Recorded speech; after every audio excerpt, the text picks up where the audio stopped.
The sun burned high above the Arizona plains, washing the world in blinding gold and dust. Luke Carter rode slow, his horse's hooves kicking up small clouds that hung in the air like ghosts. The ranch he called home lay miles behind him, a worn stretch of land where nothing grew easy and nothing came free. But that patch of dirt was his, bought with sweat and heartbreak, and it was all he had left in the world. He'd fought to keep it alive, to push through the droughts, the cattle thieves, and the loneliness that came with a life lived too far from anyone who'd remember your name. The morning had started like any other, the wind dry, the cattle restless, until he saw the broken fence. 20 had gone, maybe more. The ground was trampled with strange hoof prints, lighter than a rancher's Mustang, smoother, practiced. He knew what that meant. Apache. He cursed under his breath, not in anger, but in worry. The treaty was still fresh, one wrong move could spark a fire that'd burn half the frontier. Still, those cattle were everything he owned. Without them, he'd lose the ranch by winter. He couldn't let them go. So, he packed his rifle, filled his canteen, and followed the tracks north, past the ridge that marked the border between white man's land and Apache country. Every step his horse took past that line made his stomach twist tighter. He didn't hate the Apache, he respected them. They were proud, fierce, and they fought for what was theirs. But fear had its own language on the plains, and men on both sides had learned to speak it too well.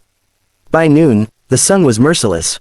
The sweat on his brow turned to salt, and the land stretched flat and endless. He spotted a thin column of smoke far off against the blue sky. A campfire. He reined in, squinting. And then he saw them, the missing cattle grazing near a small creek, their hides dusted with red earth. He raised his hands and called out, "Hey there. I just came for what's mine." His voice echoed across the valley, met only by the cry of a hawk. He didn't see anyone at first. Then a shadow moved among the rocks. Small, quick, a boy stepped out, no more than 13, his dark hair falling over his shoulders. He held a bow, arrow already drawn. Luke froze. "Easy now," he said, lowering his hand slowly. "Ain't no harm meant." The boy's eyes were sharp with fear, but his voice trembled. "Go back." Luke shook his head. "Can't do that, son. These cattle are mine. I'll take 'em and leave peaceful." The boy's bowstring creaked. He didn't understand that tone, that half plea, half command of a man trying to avoid blood. In another heartbeat, the arrow flew. Luke felt the sting across his arm, hot and sudden. His finger pulled the trigger without thought. The shot cracked through the air. The boy fell backward into the dust. For a moment, the world went silent. Then Luke dropped his gun and ran to him. "No, no, no," he muttered, tearing off his poncho to press against the wound. The boy's chest shuddered. His eyes fluttered once, twice, and then went still. Luke's breath hitched. He sat there, the weight of the boy's body in his arms, his heartbeat roaring in his ears. He didn't know what to do, couldn't even think. He hadn't meant to pull the trigger. It was reflex, fear, the kind that came from too many nights alone and too many ghosts whispering about raids and revenge. When the shock faded, all he could feel was guilt. He couldn't leave the boy there. He wrapped the body carefully, tied it across his saddle, and turned toward the Apache village he'd heard of but never seen. Maybe they'd understand. Maybe they'd hear him out. The ride felt endless. The land grew wilder, sharper.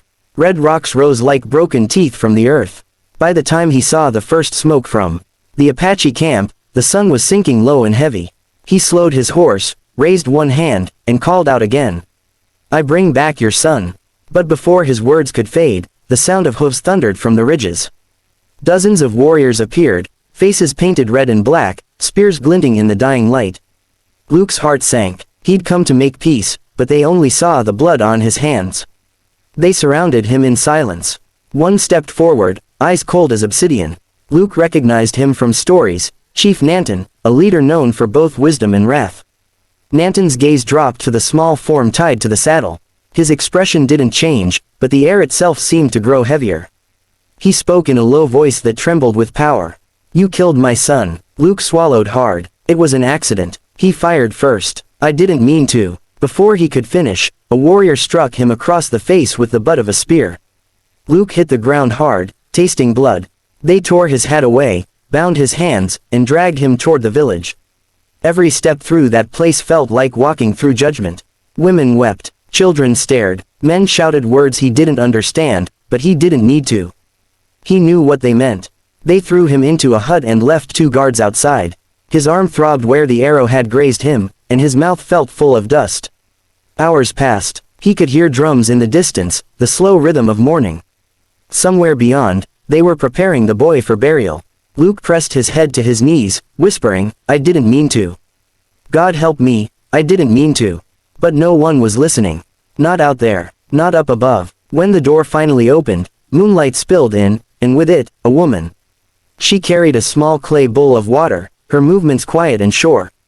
She was tall, her skin bronzed by the same sun that burned him, her black hair braided with feathers and silver beads. Her eyes held something he hadn't seen since the war, calm. She said nothing, just placed the bowl in front of him. "Thank you," he muttered, his voice rough. As she turned to leave, he blurted, "I didn't kill him on purpose." She paused at the doorway. "My brother believed the world was made of hunters and hunted," she said softly. "But maybe you are neither." Then she stepped out, and the darkness swallowed her. Luke sat awake the rest of the night, her words rolling through his mind. Neither hunter nor hunted. What did that make him? When the dawn broke, the guards pulled him from the hut and led him into the open.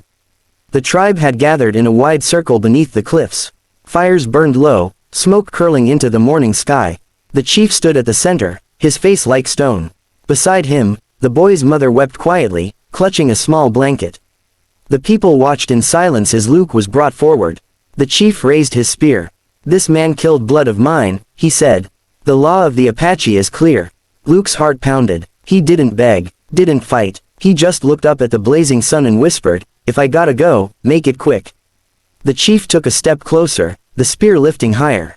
The crowd tensed, and then, a voice broke through the murmurs. "Father, wait." The crowd turned. The chief's daughter stepped forward, the woman from the night before. She looked at Luke, then at her father. Her eyes burned with something stronger than fear. That was the moment the wind shifted, the moment the story began to change, though no one yet knew how much. The air in the canyon felt thick enough to choke on. Dust swirled between the circle of warriors, their spears gleaming in the harsh light. Luke stood in the center, wrists raw from the ropes, his chest rising and falling like he was breathing through smoke. The chief's arm was still raised, spear pointed toward the sun, ready to strike judgment. But when his daughter's voice cut through the silence, everything stopped. "Father, wait." Her words echoed across the stone walls like a prayer no one expected to hear. Even the horses shifted uneasily, feeling the tension change. The chief turned to face her, his dark eyes narrowing. "This is not your place, Tala."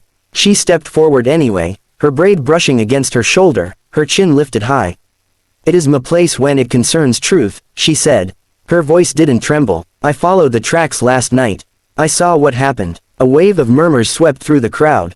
Luke stared at her, hardly breathing. He hadn't known she'd gone out, hadn't known anyone might still care enough to look. The chief's brow furrowed. "You went alone into the desert?" "Yes," she said. "I needed to see with my own eyes. I found where the boy's arrow struck first." She turned slowly toward the crowd, her eyes sweeping over the warriors. "He was afraid. The white man came into our land, yes, but he did not come to fight. He came for his cattle." The chief's grip on his spear loosened, if only slightly. Luke saw the pain in his face, the kind that only a father could carry, torn between anger and the faint flicker of doubt. A warrior near the front spat into the dust. "It does not matter who fired first. The boy is dead, blood must answer for blood." Tala turned her gaze on him, her tone sharper now. "Then we are no better than the ones who stole from us. We will become the very thing we hate." The warrior stepped forward, teeth bared. "You defend the white man. I defend what is right," she said. Her father raised his hand, silencing them both. The wind shifted, lifting the feathers in his headdress. His face, carved by years of war and loss, softened just a breath. "You speak with courage, daughter," he said, "but courage cannot erase death." "No," Tala said quietly. "But neither can vengeance." Luke swallowed hard, feeling the eyes of 100 warriors on him. He wanted to speak, but what could he say? There were no words that could make a dead child breathe again. No defense that could erase the sound of that gunshot echoing in his head. He found his voice at last. "I didn't mean to kill him," he said, his voice rough and breaking. "I swear it on my mother's grave. He was scared, I was scared. I wish I'd taken the arrow and never fired back." He looked at the chief then, straight into the man's eyes. "I know my words don't mean much. But if dying brings your boy peace, I'll do it. The tribe murmured again, softer this time, unsure what to make of him. He didn't sound like a man begging for mercy. He sounded like a man already at peace with dying. Tala's eyes shimmered, but she didn't look away. She took another step forward, until she was standing beside him. The chief's jaw clenched. What are you doing? Standing where truth stands, she said. He frowned deeply, his voice rising. You shame your brother's spirit with this. Tala shook her head. No, father, I honor it. She turned to the tribe, her voice carrying strong now, clear and defiant. If you kill him, you kill a man who has already suffered for what he did. His guilt is heavier than any stone you could tie around his neck. He did not come here to hide. He came to return my brother's body. Who among you would have done that, knowing death waited? The silence stretched long and heavy. Even the wind seemed to pause. Luke felt her words sink into him, soft but cutting. He had never thought of it that way, that turning back to face them had meant something. He'd just thought it was right. Then Tala took one more step closer to him. The chief's hand trembled as if torn between rage and disbelief. Her voice dropped lower, but everyone could still hear her when she said, I stand with him. 4 words. That was all, but they hit like thunder. The warriors shifted, uncertain. The old shaman whispered a prayer under his breath. The chief froze, his face unreadable, staring at his daughter as if seeing her for the first time. To stand with him meant to share his fate, to take the same punishment, whatever it was. Death, exile, or shame. Luke's breath caught. Don't, he whispered to her. You'll get yourself killed. She didn't even glance at him. I will not watch another innocent die to satisfy grief. Her father's eyes glistened now, pain and pride warring behind them. You would defy me, your people, your blood. I would defy hate, she said simply. For the longest moment, the world held still. Then, slowly, the chief lowered his spear. The sound of it striking the earth echoed through the canyon like the end of a storm. Let him go, he said. The crowd erupted in disbelief. Warriors shouted, some in anger, some in relief. But no one dared step forward. The law of the chief was final. Luke's knees gave way, the ropes cutting deeper into his wrists as he dropped to the dirt. He didn't even realize tears were running down his face until he saw them fall. Tala moved quickly, cutting his bonds with her knife. Her hands brushed his as she worked, steady despite the uproar around them. When the last rope fell, she whispered, you are free. He looked up at her, the words catching in his throat. Why? She met his gaze. Because mercy is harder than revenge. And the harder path is usually the right one. He wanted to thank her, to tell her she'd saved his soul, not just his life. But before he could speak, the chief stepped closer. His voice was low, broken. My son's blood cries for peace, not more death. Go, cowboy, leave this place and do not return.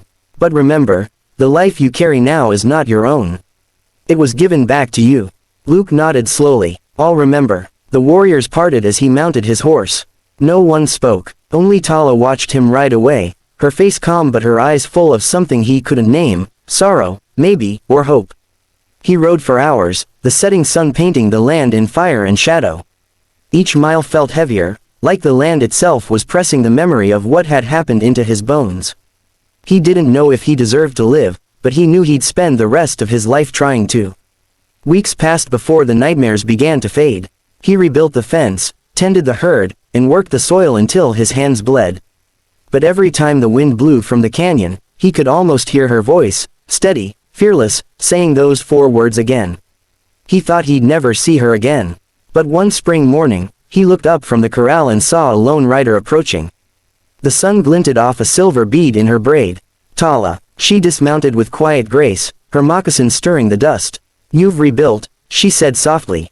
Trying to, he said, his voice rough. Some things take longer than wood and nails to fix.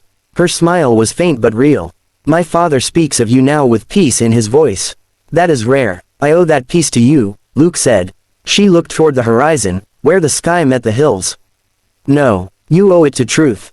It has a way of finding light, even in the darkest places. He didn't know what to say, so he simply nodded. They stood there a long while, side by side, 2 souls who'd crossed worlds for a moment of grace. The land stretched wide and wild around them, but for the first time, it didn't feel empty. It felt alive, and though neither spoke it aloud, they both knew, the day she said, I stand with him, had not just saved one. Man's life. It had changed two hearts forever.